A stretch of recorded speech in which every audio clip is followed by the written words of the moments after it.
Okay, so your hose is locked on, it will not come off, and no matter how much you push on this thing, it's not budging. Here's what you can do, things you can try in order to depressurize this system so you can get back to work. First thing that you're gonna try here, you can unscrew this component right here. We're trying to depressurize, you put on an adjustable wrench, you crank down a little bit, and then boom. Now you'll notice I have a piece of paper towel down here. Why do I have this? Well, in case there's any small components of the machinery that come loose while I'm unscrewing this, I wanna make sure they aren't in the grass.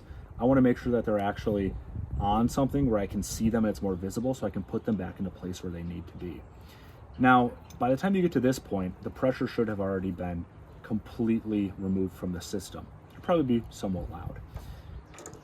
This is everything that you have here, right? So we can just unscrew this right back in. Everything will work just fine, but make sure you're not just hand tightening this or else you're due for a little bit of an explosion next time you start this thing back up. So we're gonna completely tighten it right back up with a wrench to get it the way it was when we started. If for some reason that fix does not work, there's two things that you can try. The first thing that's pretty easy to do, if you have another pressure washer that you can work on instead, leave this one sit for 1 day.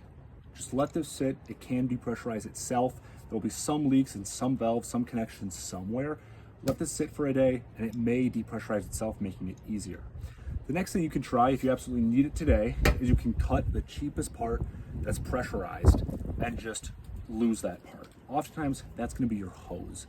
Take an X-Acto knife, some sort of box cutter, and you can just cut that hose. Now, you wanna generally cut this facing away from you, so you're gonna cut this side like this, and the pressure will blow that way. It'll be a bit of an explosion at first, but after a while, it'll be just fine. This hose cannot replace it. So you just have to throw it away and get a new one. Now,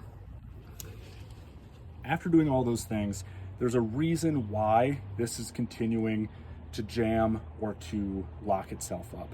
And generally, that's some sort of filter or something in the pump is clogged with sediment. I would recommend you change your pump oil, and this entire system, you run water through it without it pressurized and try to clean it out. So what I would oftentimes recommend doing is you remove this, you fill it with water, and you just run water through this system. Some filter may be clogged with some sort of sediment somewhere. That could in fact be this filter right here at the bottom or something in the machine. It could also be your hoses. Your hoses may need some water run through them without the wand on there. So you'd attach this to the pump, you'd run water through the whole system. It could also be your wand, or it could be your spray tips. Any of those things can get small rocks, pieces of sediment in it, and clog that system. So those are things to try to prevent this from continuing to happen time over time over time.